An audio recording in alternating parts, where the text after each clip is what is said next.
Okay guys, so let's start the actual glue up process of our flute blank. So what we have here is a really nice piece of figured walnut. This is a 30-inch long flute blank with a 1-inch bore. We'll be using our 1-inch and 3/8 wooden dowels for guide rods, and we'll start the process of gluing it up. So I've went and taken the painter's tape off. Again, we already have our 3 coats of Deft on the inside of the chambers, and we're ready to start the process. So what we want to do first is actually apply our glue to the glue surfaces. And this process, you know, I've got again some rags, so it's easy to clean up, but we've got plenty of time, work time with this Titebond 3 to work with it. So there's really no hurry when you're putting these together that you need to you know, quickly get them done. So I'm just making a coat on each of the glue surfaces of each of the blanks, and then at that point I'll come back with our Titebond and a brush and just kind of lightly brush. Now again, you don't really want this to be, you don't want to get too carried away with putting too much glue on, because you'll have just a lot of glue squeeze out, okay? So it's just kind of light coats, but what you want to do is make sure that you have even coverage across all glue surfaces. So really you just want to make sure that there's not any areas to where you don't have adequate amount of glue on it. A little light on some of these areas. So, and what I want to do here in just a second, like I said, I've got some rags over here, and we can do some cleanup before we actually clamp together. Doesn't matter if on the outside you've got glue, we can definitely clean it up. Okay, so that looks pretty good. All right, so grab you a rag, get a little water on it, and just kind of clean out the inner chamber. Just kind of go down and wipe out any type of glue that has run down into the chambers. Go up to the other end, slow air chamber, certainly the blowhole, and just wipe out. Make sure that it's not dripping. It's not going to hurt it to have a little bit of saturation in those areas. It'll actually help on the cleanup process. So again, take your time, make sure you've got all the glue surfaces covered equally on both blanks, and then we're ready for the glue up and the clamping. So at this point, what we're going to do is just take the 2 halves. I typically have the blowhole, or I'm sorry, the focus channel on the top. So we'll need to actually get access to that area here in just a second. So I want to take my dowels at this point, just put them in the end. I don't put them in very far. You do have to take them back out. You definitely don't want to leave these in because they'll glue in, and then you'll really have a problem. Okay, so at that point we're in pretty good shape. So then what you want to do is get you some clamps. You don't really need long clamps. I got these clamps at a discount store for about $3 a piece. They don't have to be, you know, super strong clamps, but you'll need quite a few. I think I've got 6 or 8 of them here.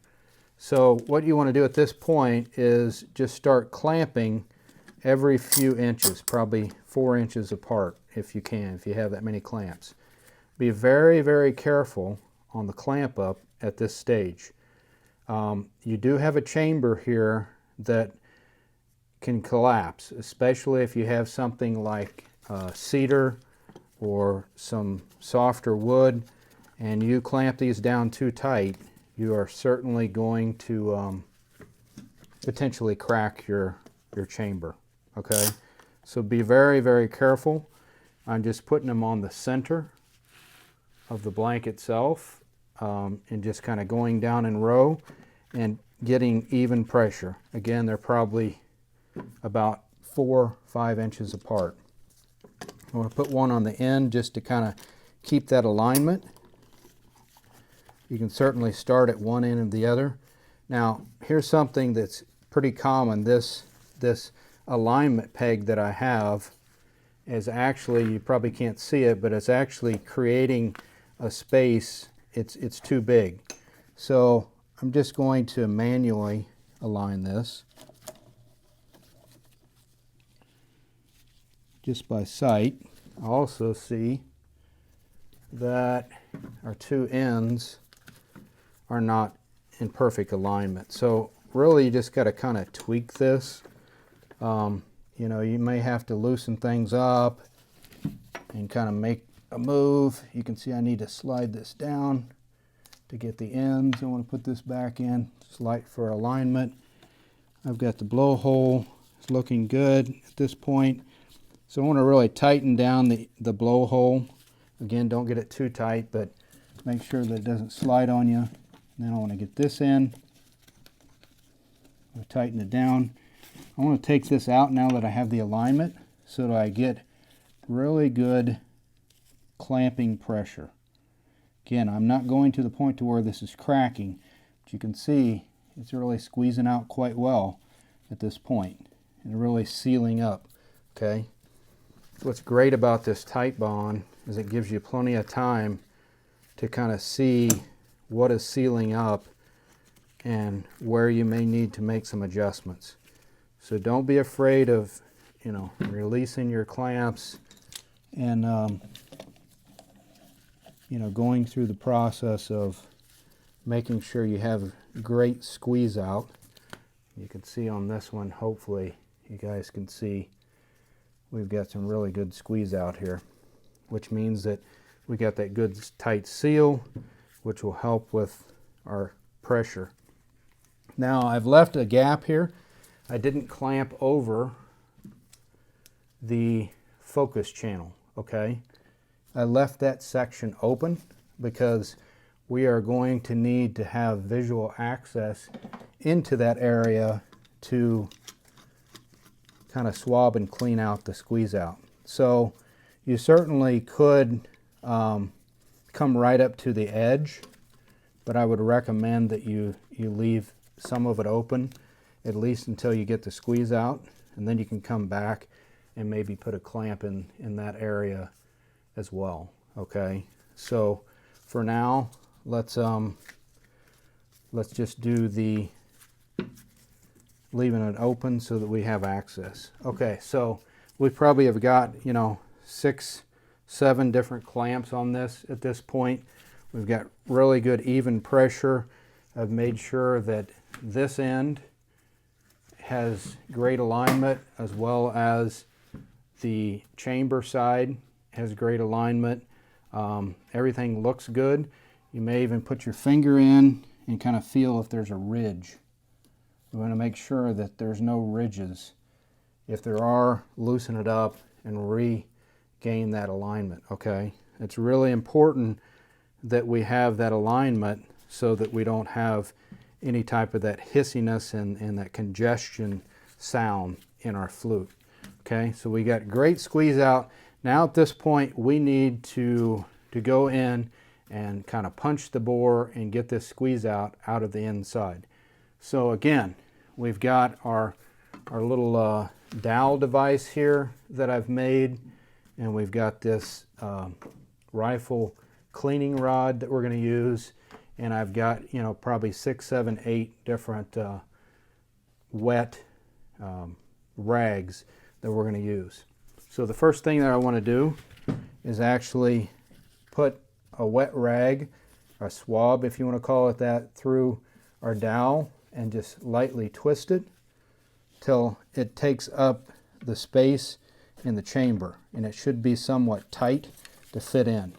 So as you push it in, I'll try to get it to where you guys can see. So as I push it in, I just start kind of lightly turning and push. Okay, lightly turn, just kind of snakes around.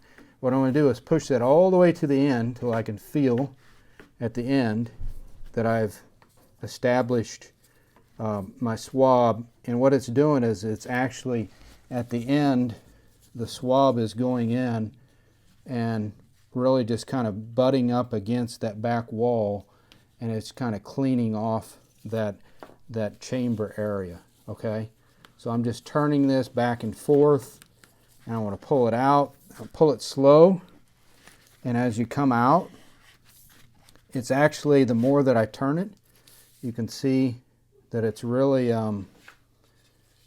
taking a lot of that glue squeeze out, and you can kind of see here that inside it's done a pretty good job of really just kind of cleaning out that chamber. So I'll do that a couple times, you know, of swabbing through it and making sure that it's a clean chamber, and then I'll start working on the opposite end, which is the blowhole.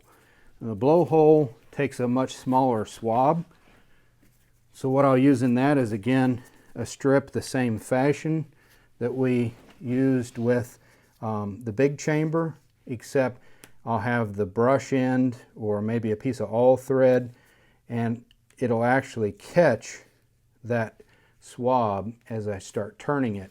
That brush will catch and act as the same type of cleaning cloth into the blowhole. Okay, so we'll go into the blowhole. We keep turning. When we turn, it causes it to kind of wad up and get big, and it does a great job of cleaning the chamber right out. So that's great for the blowhole, but you'll remember that there's a part of it that is quite critical for, again, the overall sound of the flute, and that is this slow air chamber. Okay, you'll remember the slow air chamber is a chamber that pressurizes right into this section. Okay, so you have the blowhole, then you have that big capsule, if you will, of pressure in that chamber. I can assure you that there's glue squeeze out in that chamber right now. So the question comes up quite often, how do I clean that chamber out? So there's a little technique that I found that works quite well, and it's much like what we've already done. So again, take your cleaning rod and go ahead and push some of the material in, all the way in, to where you can actually see inside of the exit hole. And then at that point, use something. It could be a pair of needle nose pliers, it could be a file. Use something to grab a hold of that piece of cloth. Okay? You can see there I'm just kind of pulling that piece of cloth out, and I want to grab my needle nose, pull that out. Okay, and what I want to do is I've actually taken my rod out now, and I have both ends of this guy in,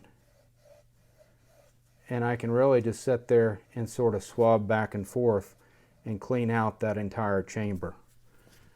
Additionally, I can stick this back in and pull it out, or I can pull it out this end. Now, one other thing that you can do is inside of this chamber, you remember it's a lot bigger than the blowhole. So again, if you use the brush end of your cleaning rod and go ahead and put it all the way in with nothing on it, you'll be able to look into this. You may have to get a flashlight and look into your exit hole, and you will actually see the brush there. Take a piece of wet cloth and stick it down into that.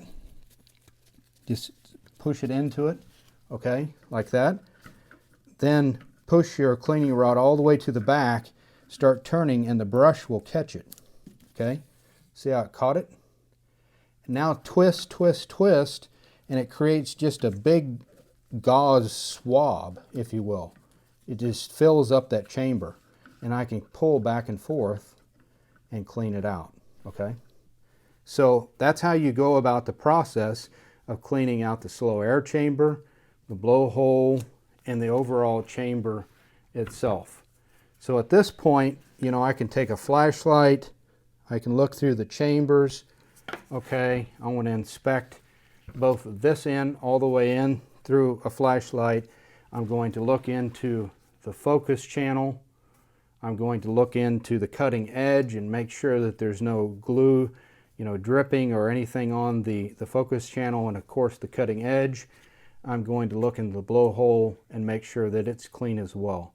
So once you've inspected all that and you can ensure that everything is clean and if there's no glue squeeze out, then at this point you can go ahead and finalize the tightening. Again, don't get them too tight. You may want to come back in at this point and right over top of the focus channel, and you may want to take a piece of wood and put it in where the focus channel is at and put another clamp at this area right here as well. Okay, so we'll clamp this up, we'll make sure that we get even pressure, and then at this point what I'll do is actually just you know, hang this up for at least 24 hours if not more and let it dry. You can certainly come back and clean off the outside edges if you're going to run it through a planer or sand it or something. You know, a lot of this glue squeeze out. The more that you can get off now will just save your tools and your bits from, you know, getting scarred up at post-process. So I'll probably come back and do a little bit of cleanup of this with a wet cloth and make sure that I've got a good tight seal. One other thing that you can do is, you know, get into a dark room or something, put light into the either the other side of the blowhole or the chamber, as well as light down through your focus channel. And if you see light creeping in through the edges, then you don't have a good tight seal, okay? And it's vital that through our air pressure that we have a good tight seal, okay? So at this point, you're pretty well glued up, you're clamped, you've verified and validated that you have a good tight seal. You know that your airflow is even airflow, that there's no glue squeeze out, that the chambers are sealed up quite well, and you're ready to go.